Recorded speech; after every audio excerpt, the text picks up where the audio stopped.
I know it's a bold question, but let's be honest. After all the headlines, the tariffs, the tough talk, where are we now? China's economy is growing faster than expected.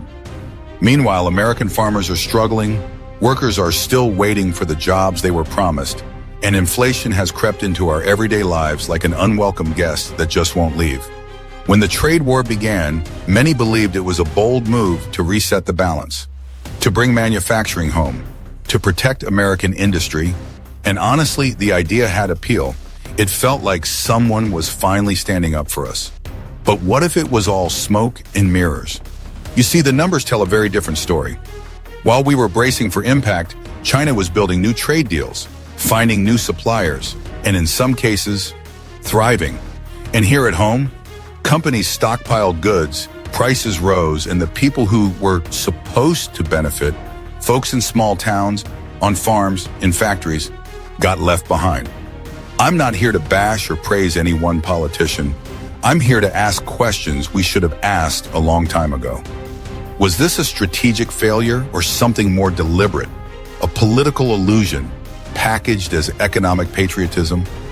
Stick with me, because over the next few minutes, we're going to unpack what really happened in the US-China trade war. The winners, the losers, the promises that fell short, and most importantly, what we need to learn from all of it.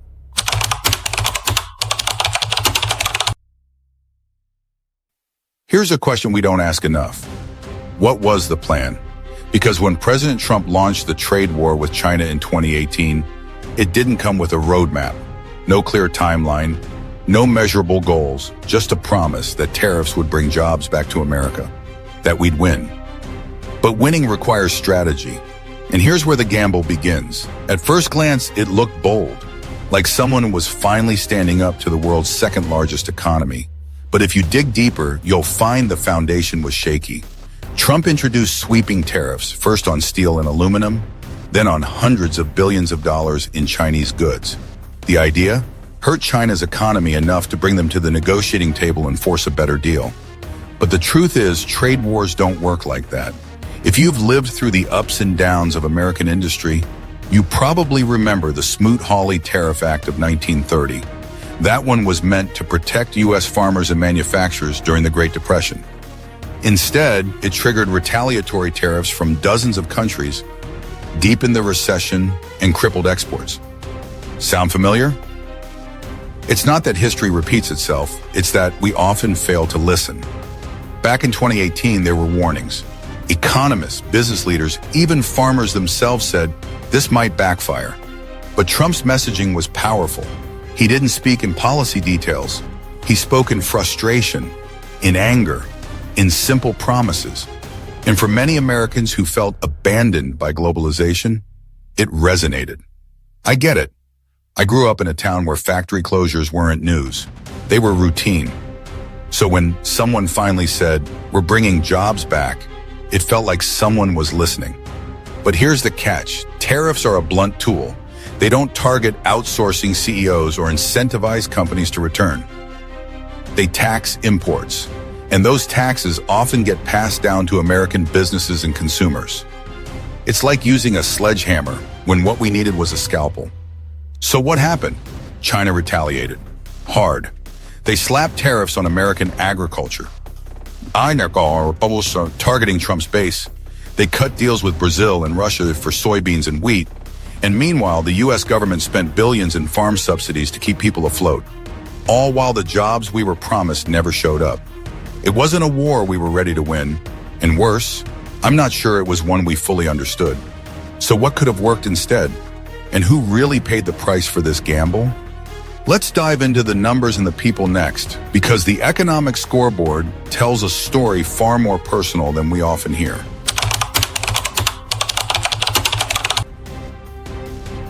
It's easy to throw around numbers, but what do they really mean when we talk about who won the trade war? Let's take a closer look at what actually happened to both economies, because the numbers tell a story most of us didn't see coming. In the first quarter after the height of the trade war, the U.S. economy shrank by 0.3%. Now that may not sound catastrophic on its own, but compare that to the previous quarter under President Biden, when we saw 2.4% growth. That swing matters. It tells us something isn't just slowing, it's contracting. Now shift your eyes to China. In that same period, their economy grew by 5.4%. That's more than double what many analysts predicted. On paper, it looks like China surged ahead while we stumbled. And honestly, that's not far from the truth. But context matters. A big part of that spike in Chinese growth came from U.S. companies rushing to import goods before tariffs took full effect. It's what economists call front-loading. Think of it like stocking up on groceries before a snowstorm. You know something's coming, so you buy more than usual. For example, companies like Walmart and Home Depot imported massive inventories from China in advance to avoid future costs. It gave a short-term boost to China's numbers, but it wasn't sustainable. That bump wasn't about stronger fundamentals in their economy. It was about timing. Still, while China was at least tactically prepared, the U.S. was caught reacting. We didn't have a long-term plan. And without that, even temporary gains on their side still left us playing catch-up. And here's something we often miss. When our GDP shrinks, it's not just Wall Street that feels it, it's small businesses delaying expansion. It's workers seeing fewer hours. It's families paying more at the grocery store without getting a raise. Personally, I think this part of the story is the most overlooked. We hear percentages on the news and forget that behind every 0.1% is a paycheck not earned or a loan that didn't get approved. It's not just policy, it's personal. So was China's growth a sustainable victory? Probably not in the long run, but was our contraction a signal that the trade war hurt more than it helped? Absolutely. And we're not just talking about economic theory here. We're talking about people's lives. But here's the thing. The trade war didn't just hurt on paper. It hit hardest in places where American pride runs deep. On the farms, in the factories, and in the stores that depend on affordable goods. Let's talk about who really paid the price.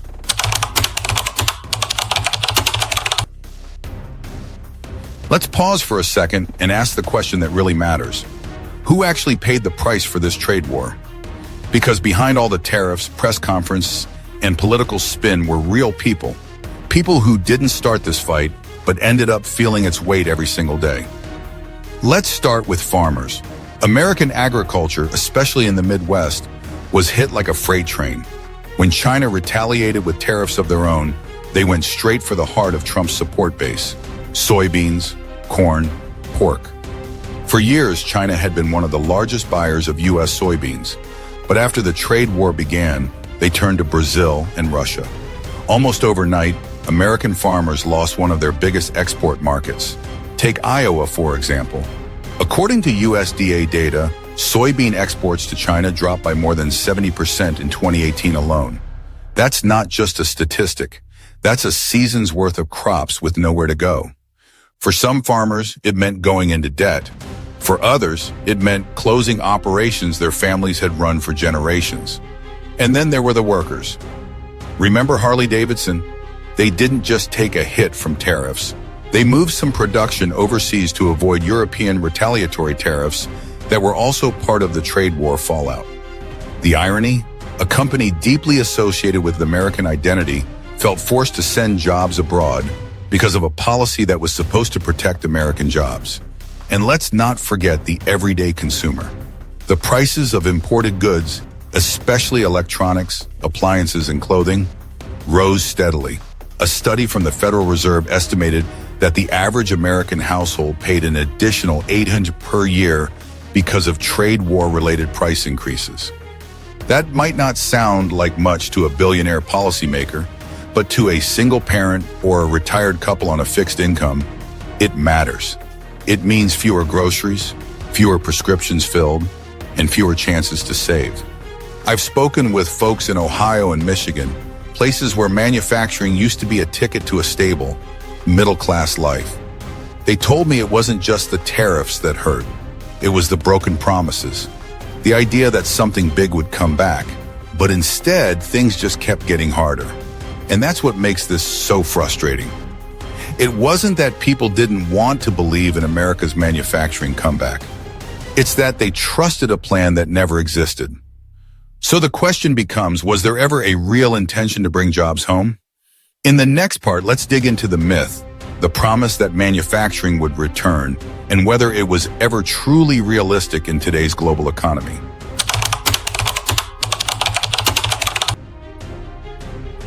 Here's a question that keeps coming back to me. If bringing jobs home was truly the goal, then why did we make it so easy for companies to stay offshore?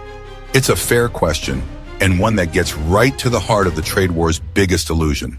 From day one, the promise was simple. By slapping tariffs on Chinese goods, we'd force companies to bring manufacturing back to the U.S. It sounded tough. It sounded patriotic. And for many people, especially those who'd seen their towns hollowed out by factory closures, it sounded like hope. But what actually happened? Instead of reshoring jobs, many companies simply found workarounds.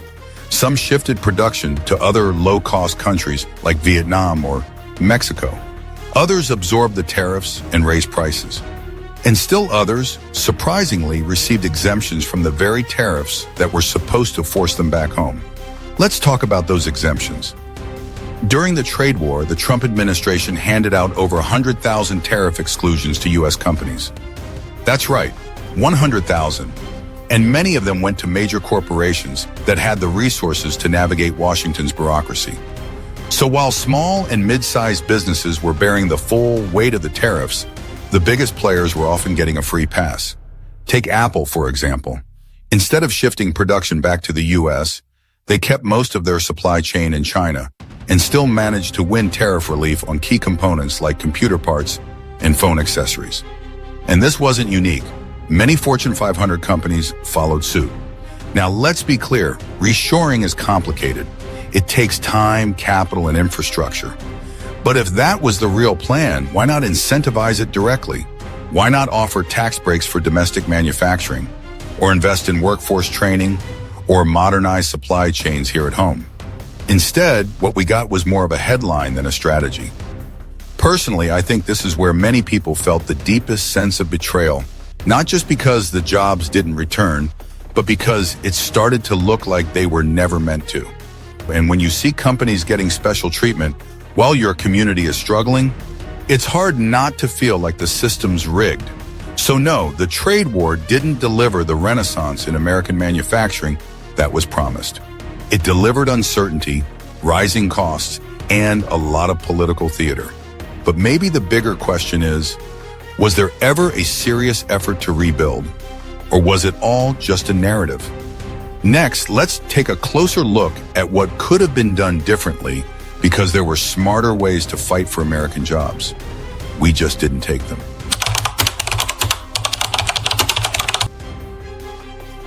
What if we didn't have to break the whole system just to fix what was broken? Because here's something that often gets lost in the noise.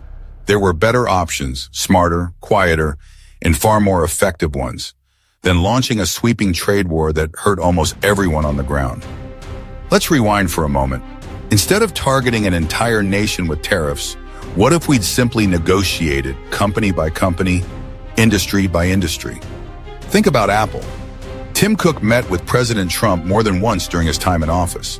There were photo ops, press coverage, and what seemed like open lines of communication. So why not start there? Why not say, we'll give you tax breaks, infrastructure support, even expedited approvals if you commit to shifting more production back to the U.S.? Apple wasn't alone. Companies like General Motors, Intel, and even Walmart, all giants with deep roots in the American economy, could have been part of a different kind of strategy, one built on partnership, not punishment. Now, I'm not saying that would have been easy. Corporate interests are complex, and yes, profits still rule the day. But incentives work. We've seen it before. Just look at how states compete to attract new factories with tax deals and training programs. Why couldn't the federal government do something similar on a national level with strategic goals? Instead, the administration chose to go broad, sweeping tariffs on hundreds of billions of dollars in Chinese imports. No nuance, no flexibility, no consideration for which industries were ripe for reshoring and which weren't. And what did that approach get us? Higher prices at home, strained relationships with allies, and ironically, more offshoring, not less. From my perspective, This wasn't just a policy misstep, it was a missed opportunity. We could have sat down with CEOs, mapped out sector-specific strategies, and rebuilt targeted segments of our economy with real purpose. But that would have required patience, planning, and a long-term vision. Instead, we got sound bites and slogans. So now we're left wondering, what if we'd chosen collaboration over confrontation? What if we'd played the long game? Up next, we'll talk about one more overlooked factor, the way some companies got exemptions while others got crushed, and how that tilted the playing field even further. Because if we're going to talk about fairness, we have to talk about who got a pass and who got left behind.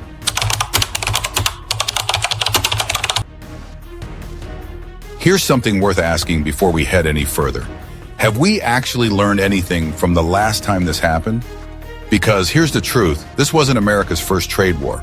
And if history tells us anything, it's that these battles rarely end the way their architects intend. Let's take a step back to the 1930s. The Smoot-Hawley Tariff Act raised U.S. tariffs on over 20,000 imported goods. The goal? Protect American farmers and manufacturers during the Great Depression. The result? Other countries retaliated, global trade plummeted, and the Depression deepened. Exports collapsed, and instead of saving jobs, we lost more. Sound familiar? Fast forward to the 21st century, and the Trump-era trade war followed a similar pattern. Tariffs, retaliation, shrinking export markets, and disrupted supply chains. We saw U.S. agriculture take a major hit. Manufacturing costs rose. Meanwhile, China didn't back down. They diversified their suppliers, doubled down on self-reliance, and strengthened trade ties with other nations, including key U.S. allies. So while we were building walls, they were building bridges. And here's the thing, we're not in the 1930s anymore. We're part of a deeply interconnected global economy. Trying to decouple through force rather than strategy isn't just ineffective, it's costly. Modern trade strategy isn't about brute force. It's about leverage, partnerships, innovation, and yes, selective protection where it makes sense. The Biden administration, for example, has leaned more into building alliances, like the Indo-Pacific Economic Framework and re-engaging with the EU on supply chain cooperation. That's a very different approach than going it alone. And look, I understand the appeal of taking a hard stance. It feels strong, it feels immediate. But real strength lies in resilience and vision, not reaction. If there's one lesson we should carry from history, it's this. Trade wars tend to drag everyone down before they lift anyone up.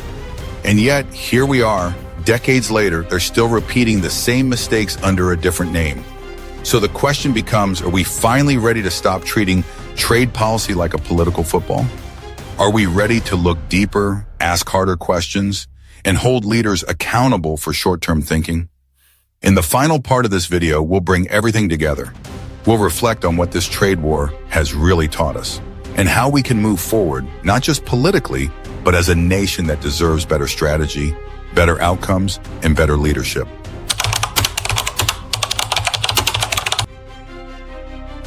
So let's take a moment to breathe and look back. We started this journey with a question.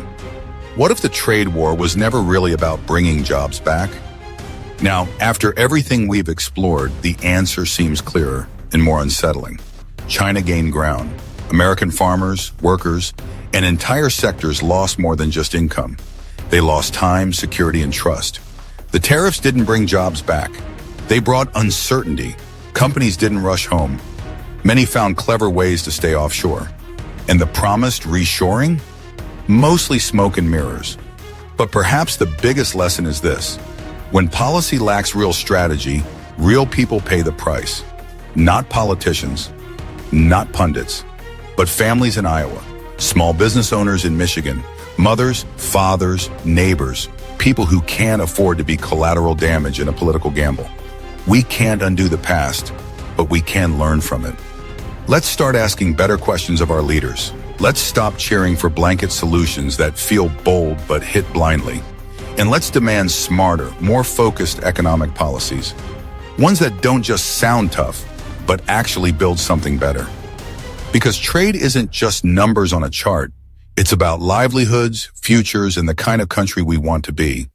If this video opened your eyes, even just a little, don't keep that to yourself. Like, comment, share. Because this debate isn't over. And your voice, it matters more than you think.